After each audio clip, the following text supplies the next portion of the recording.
All right. Here we go. All right. So yeah, go ahead. I'm going to go ahead and start right from the very beginning. Okay. Welcome, everyone. I am very, very happy to invite you to this conversation with Caleb Seguin from Camp Unirondack. And thank you for being a part of Queer Camp Fair.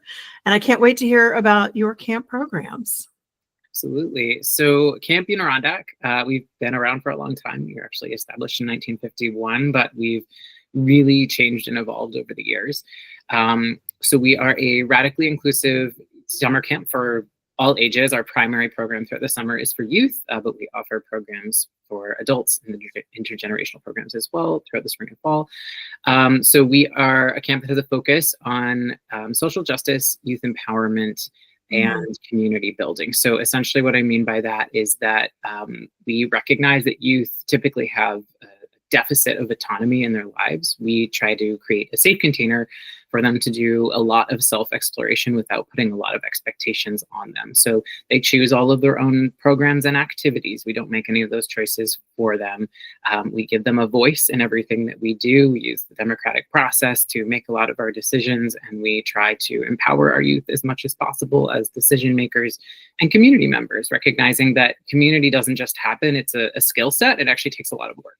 And those are skills that youth are not necessarily learning anywhere else. Like, what does it look like to really use mediation as conflict resolution? What does it look like to compromise? What does it look like to really practice empathy? Like, those are skills that we think young people need in the world. So that's what we're trying to do by giving them opportunities to practice that in again, that safe container. So on the ground, actually making these things happen within our environment. But beyond that, we are a traditional summer camp in every sense of the world. We have a lake, we have canoeing and kayaking and swimming and musical theater and campfires and athletics and all of the things. We just put kind of a wacky spin on it. And we try to make that environment and that experience available to absolutely everyone, which means that inclusivity is not just a buzzword for us. It's something we work really hard at every single day, and it's an area that we're constantly growing in. I love that.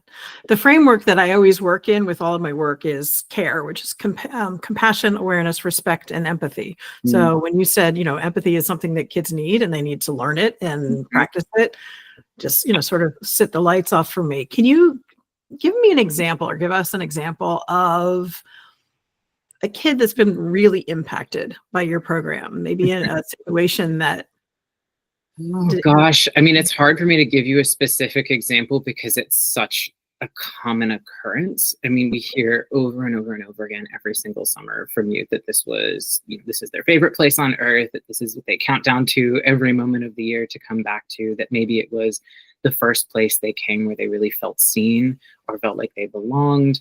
We hear youth say that before they found us, they didn't feel like they had anything to offer anyone, and that has completely changed. And I don't want to say that all of those things blur together. Every single youth is unique and leaves a lasting impression on those of us who've had the privilege of working with them. But it is hard to pick a single example.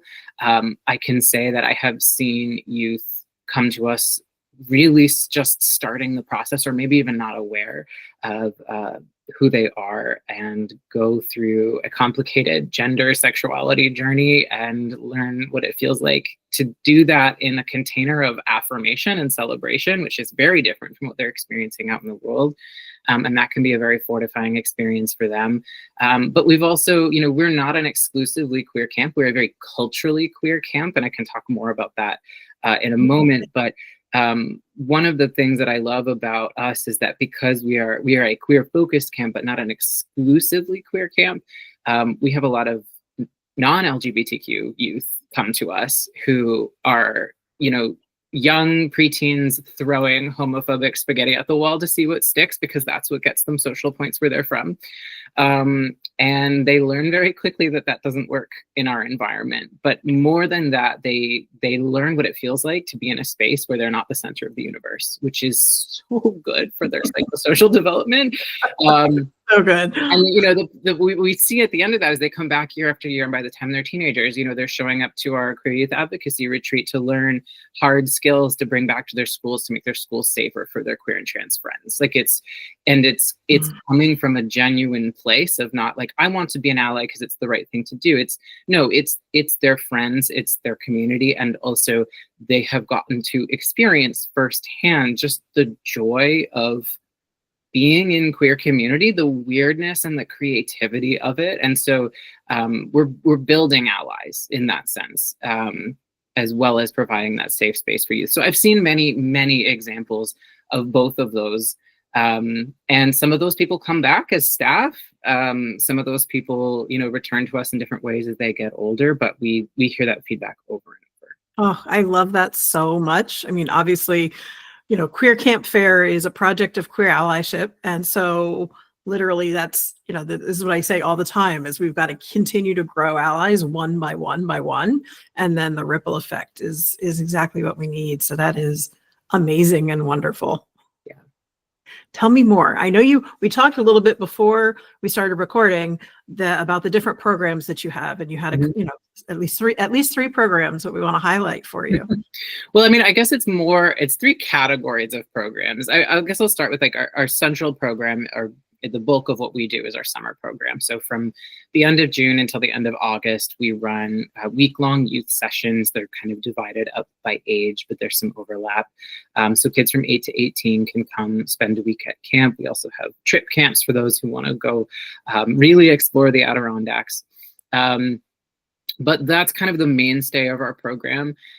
So it is what we'd call a traditional camp experience. It's not traditional at all in the sense that, the activities that we run are hugely varied. So we give kids a choice of about 7 or 8 programs per slot, multiple slots per day. And those are brand new, original, creative programs that our counselors have come up with. So everything under the sun from, more stereotypical run around on the field games to arts and crafts to let's throw a bunch of popcorn kernels in an old canoe and light a fire under it to see if they pop. They do. You can catch them in your mouth. So it's really your imagination is the limit, and our campers hugely inspire the programs that we run. I think what's important is what youth experience is just a heck of a lot of fun. But what we believe is that in order for everyone to be able to it's very easy to have fun if you are someone who the traditional American summer camp was designed for. If you are a white, upper middle class, straight, cisgendered kid, you're going to have a great time at camp.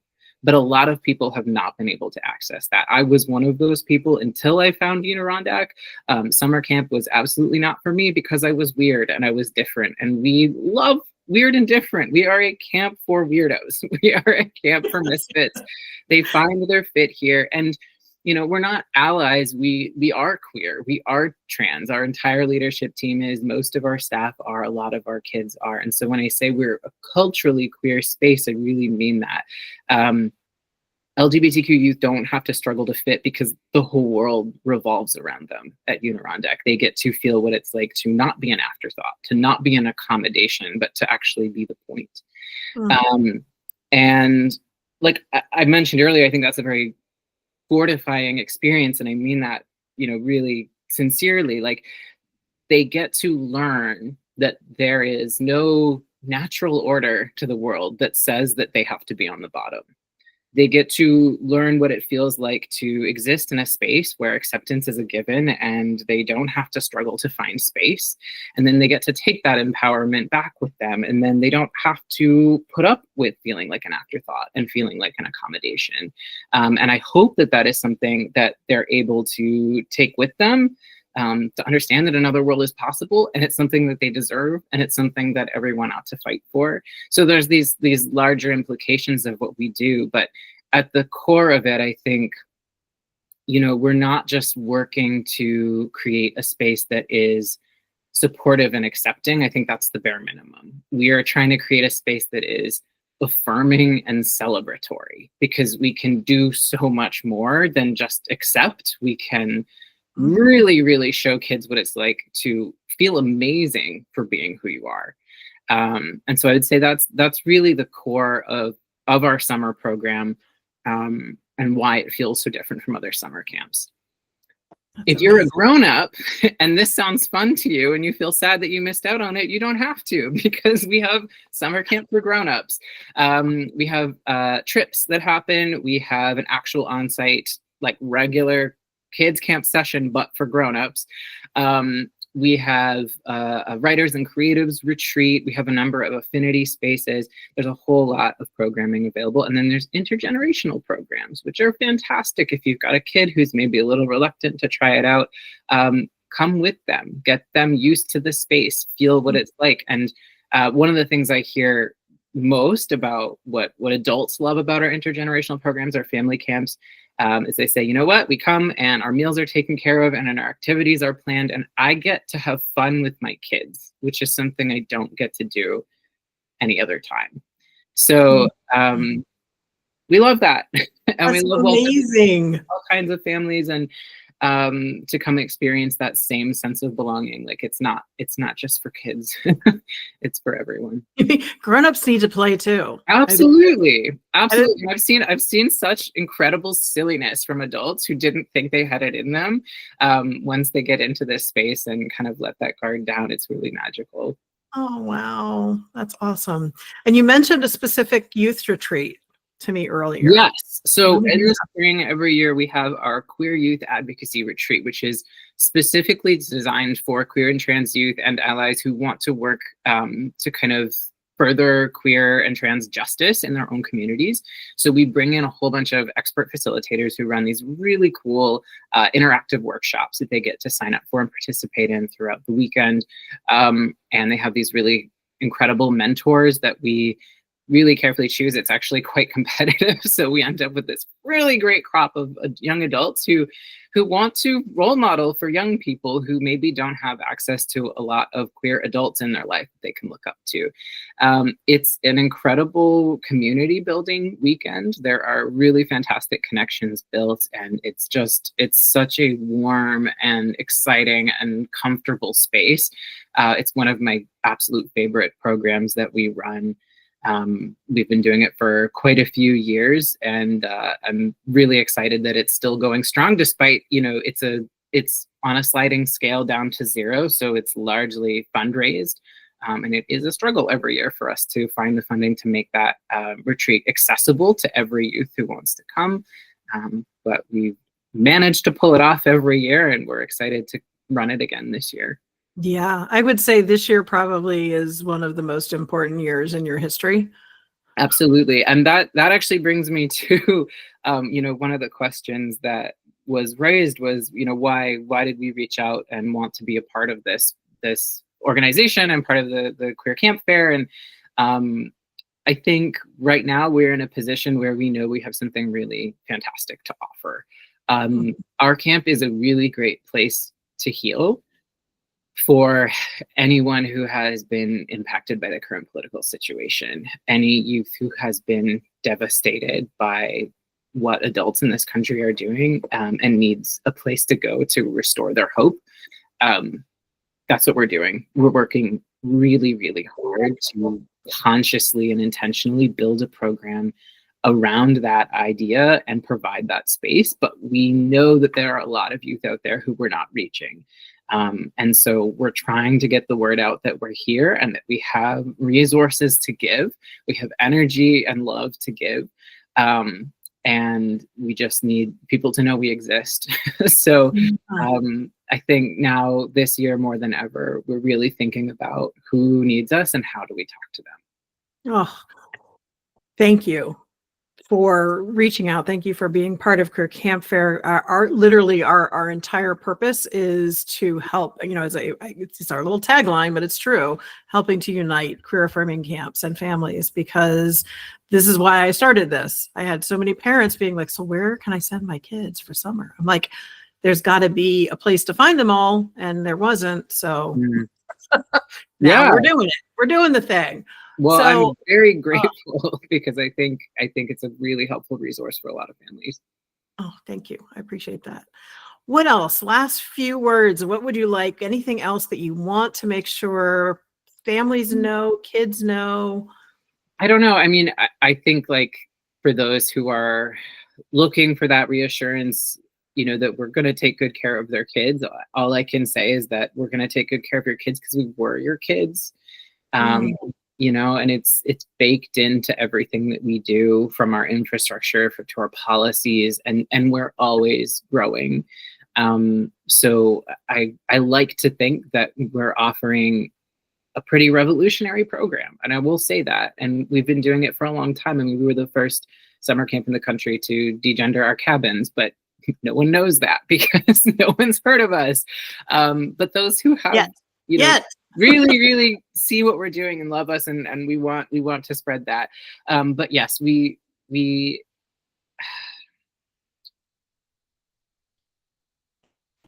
yeah, I guess that sums it up. I don't have an additional thought, but yeah, I think it's something that is tough right now, and COVID really did a number on the mental health of a lot of our youth. And one of the things that we're seeing is that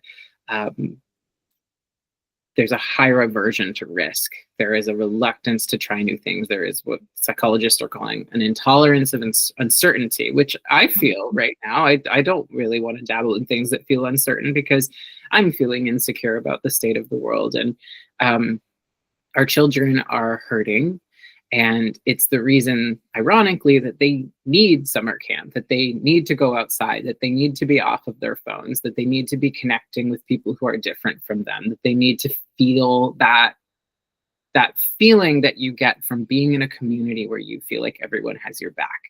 And that is something they're lacking, but it is scary. It is such a high stakes thing to go to a strange place in the woods with a bunch of people you don't know for an entire week. That's terrifying.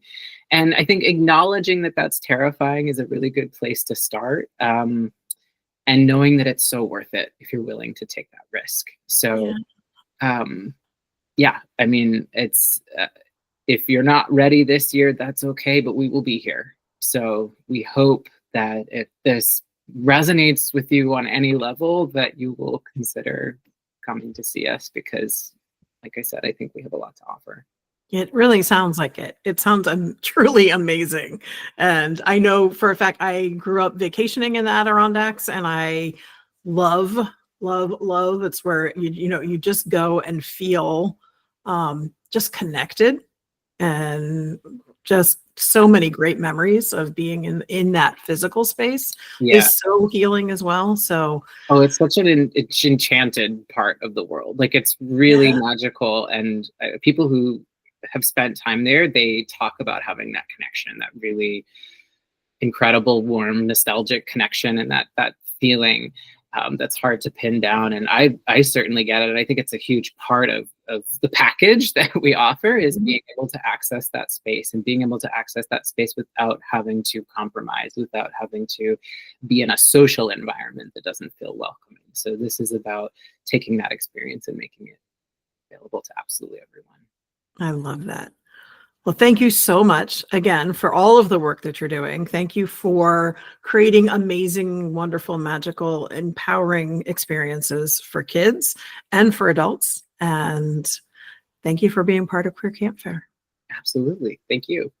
All right. Well, have a good one. All right. You too.